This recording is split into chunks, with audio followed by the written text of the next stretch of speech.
One of the things I've learned about the Gulf of Mexico is that there are a lot of sinkholes, springs, cracks, pretty much just big open areas of bottom, whatever you want to call them. A lot of people label them as springs, even though they might not be active, what you would think about as a spring. So I dropped my GoPro down. This is a spot out pretty deep. You can see Rodan holding us right on the spot. I dropped the GoPro down. It's a 9/0 with 200-pound braid. There's a video. I'll link to it and pretty much what my GoPro setup is. So we were catching a bunch of tuna on the edge of this spring sinkhole, and when we started bleeding the fish out, the sharks showed up. There were a lot of sharks around us, and the tuna were kind of getting, hammered. As you can see, sharks all around the boat, just doing circles, laps. Kind of made it a little difficult to bring any of the tuna in, and then also the fish on the bottom that we were hooking. There's another big shark there, little jack, some type. So a lot of the fish we were hooking up off the bottom were getting eaten by sharks. Another shark as the GoPro starts going down.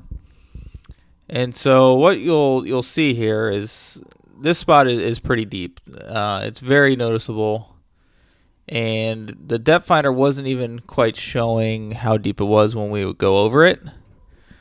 It would say it was only 100 feet deep because of the amount of fish that were up off the bottom. So not quite sure what it goes from, maybe 190 feet to 300 feet. Who knows? So you can see the school of amberjacks is kind of going down with the camera. There's quite a few fish off in the background that you'll see every now and again swim through. And so the GoPro, as it's going down, the bottom bite wasn't real good. The current was kind of ripping. We had to use about 16 ounces to get it down, to get baits down to the bottom. And so GoPro's going down. The amberjack kind of curious. That one looks like it's been hit by something before. Let's see. Right there. It's been, maybe a shark tried to grab it at one point, but it's still kicking. So we needed a lot of lead to get down, and that makes bottom fishing a little difficult. But then there's also something I noticed when I was looking at the GoPro that might have made the bottom fishing difficult, and you'll be able to see it here. Camera's probably about halfway down right now, and as it gets lower you can see the water's nice and blue, but then we start to turn a little green. So I'd heard there's been thermoclines out pretty deep, and in some of these spots the surface temperature might be 80-85 degrees. So now you can see change of water color. That's usually an indication of a thermocline. So surface temperature is about 85, and then you get down to the bottom, and one diver told me it was about 64 degrees, that's chilly, especially for the middle of June. So you can see now we've got a much different color to the water, which indicates a thermocline. So now we are getting down to the bottom. You start to see some of these bottom fish, vermilion snapper, red snapper. And here's the awesomeness. The edge of this sinkhole. We literally were right on the edge. I almost dropped the GoPro into it, which might have been bad because it's only rated to go down to about 200 feet. So if it had gone into it, I don't know if it would have stayed watertight. Luckily, it was good. You'll see a bunch of different snappers here. Here's a big yellowtail. This area is known. You get out to some of these deeper spots for big yellowtails in the Gulf. Well, with the amount of sharks we were hooking, or the amount of sharks that were around us, it is very hard to get yellowtails up to the boat. Sharks love yellowtails. So you can see mangrove snapper. There's some vermilion snapper. There'll be some red snapper that come in, and some of these yellowtails. So there's a nice red snapper. There's a jack with it. That yellowtail right there is, almost as big as that red snapper when they go side by side. And so you got mangrove snapper, red snapper, just all kinds of different stuff. In this sinkhole, as the camera comes back around, you cannot see the bottom. You have no idea how deep it is, and we don't really know how deep it is. When we were sitting up here, so the front of the boat's this way, off into the sand, the back of the boat where we're fishing is over the edge of the sinkhole. So that's a big yellowtail snapper. So we're dropping baits. Most likely we're dropping them into the middle of this thing, and so our line just keep going and going, and it might have also hurt the bottom bite a little bit. Lots of jacks coming in and out of view. So the camera comes around here. There's a big red snapper, and you don't see bottom. I don't see bottom anywhere. So it you don't know how deep this thing goes. Some of these sinkholes, I know they go from 140 to 330 feet, and I'll bring up a diagram here of one, and you can see the top is open, and then it kind of looks like an hourglass where it gets big and wide on the bottom, and it's filled in a little bit in the middle, but this thing goes down 350 feet or so. It's pretty crazy. So back to this video, you can see the edge of the sinkhole. You got the fish kind of right there, and this is it can be tough to fish these sometimes because the fish have a lot of area to go to. It's a very big spot. If you're having problems keeping the bait right on the bottom, like we were, the fish are going to be moving around a lot. And I'm sure there's a lot of big grouper and maybe Cabera snapper, mutton snapper that live in these types of spots. And it's a little difficult to fish because the spot is so big, especially on the bottom. But the tuna were nutty on top. So more yellowtail snapper there. There's a scamp group that just went by. And these beeliners, we call them vermilion snapper, are quite large. I mean, 2 and 3 pound vermilion snapper are delicious, good eating. So another red snapper that was not so big, but big yellowtail snapper. And so I'll just kind of let this video play out. You can see how this thing kind of drops. It's a nice hard bottom.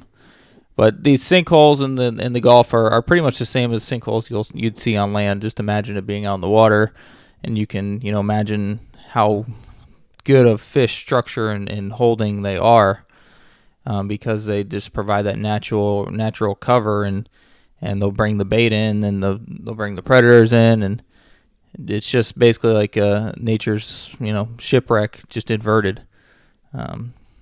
So lots of yellowtail snapper, like I said. Pretty amazing that I was able to drop this right on the edge and get good views. This might be something nobody's ever dove. Who really knows? Might be the first time anybody's ever really seen it. So at this point, I'm bringing the camera back up to the boat. I had it down on the bottom for about 4 minutes, just kind of slowly reeling it up because I wanted to see if there's anything in the water column. And you can see the color is starting to change, which makes me think that thermocline right there really changes color. So that's probably about where the thermocline was. And sometimes we were able to get the yellowtail snapper chummed up on these spots if the sharks aren't around. When those sharks start getting around, the yellowtails seem very hesitant to come up to the top. And that's true on wrecks or anything out deep. If you have a lot of sharks around, the yellowtails aren't necessarily going to be coming all the way up to the boat like you can on days with little current and no sharks. And that's the ideal thing is you get those yellowtails. They will chum all the way to the surface and 300 feet of water in cases, and you can just free line baits right back to them, shrimp or chunks of bait, and it's awesome fishing. Some more amberjack. Didn't really see any big ones this day. We actually didn't even really hook any, which was kind of nice. They can be a pain in some of these deeper structure spots. I think a lot of them might be a little shallower or deeper. Not too sure, but they weren't bugging us too bad.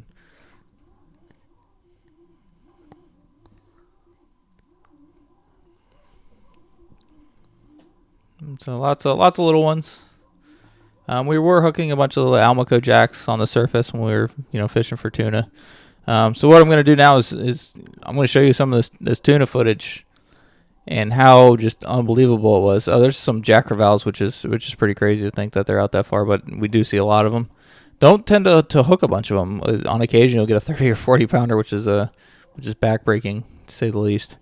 So here's some tuna footage. There's a lot of times where we broke some fish off, and it was a little heartbreaking. We probably hooked 30 or 40 of them, but with the amount of sharks and the amount of drag that we were putting on these fish, trying to get them away from the sharks, we hooked or we landed about 8 of them, which is good, and it's plenty of meat. But every bait, pretty as soon as it hit the water, you gave it 5 seconds and you had a tuna on. That's hard to beat when the fishing's that good. So here's some tuna footage, including the heartbreak when we were breaking fish off. Certainly didn't damper our spirits just with the amount we were catching. Enjoy. Oh, see, smart man right there. Why is the boat so bloody? Tuna! I haven't had Tuna! There's a big red snapper on the bottom. We haven't even had a chance to drop. What do you got up there? Oh, did you guys just go around each other? All right. Rolling. Oh, cool. Tuna time! Tuna time! Yeah! Woo! What? What? You got tuna? Tuna Tuna! time! Tuna! Oh, I love it.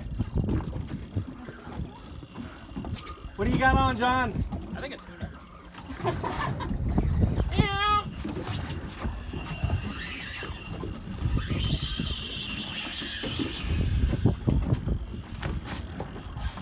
Yeah.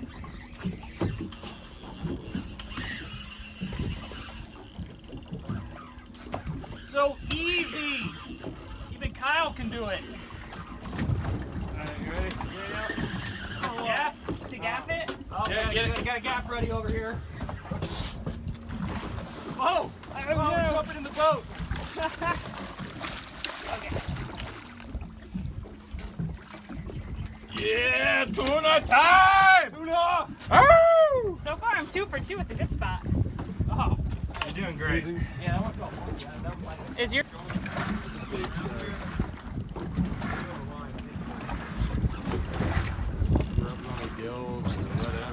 I had one right over here.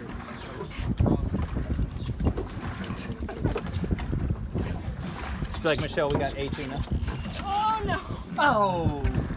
Oh yeah! Oh yeah, it's a tuna! It's a 400-pounder, Jay! The baby whale? It's a baby whale, Jay. Okay. Calm down.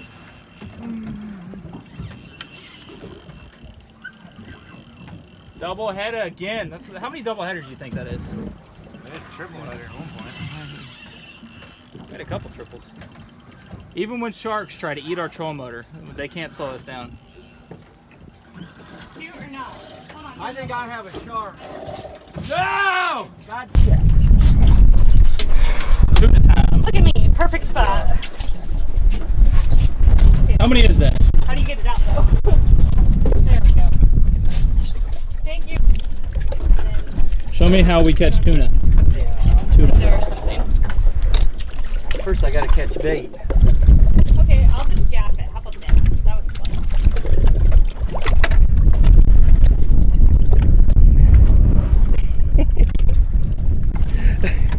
Are you having fun?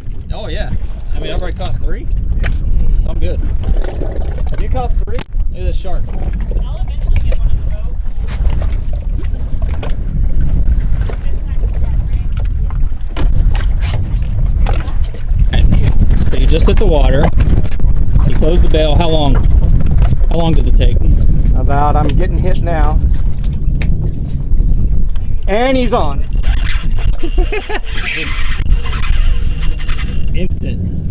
Instant tuna. Yeah. And then if you can like pump the blood out. Pretty cool.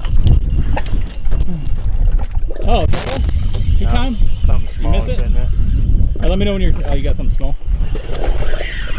It is very slippery back here. You can set. Cooler's ready for setting. This is smart fishing. Yeah. Harder, not harder. We need a picture when we take all those out to organize them. Oh my Are we god. running out of room up there, Brett? No, we aren't actually. Well, with all the ice. Well, it just needs to be like pulled out. Reorganized. We'll do that when When we get 2 more red snappers.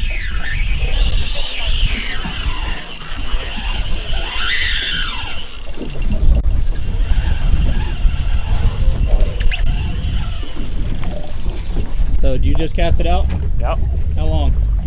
5, 4, 3, 2, 1. Oh, you're on! Oh! You're Your leader might be too light. Just missed it. Right, there's blood up here, but No, just missed it. They fight hard, huh?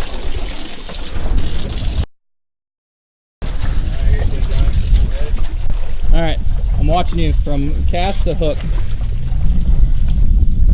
So you're down.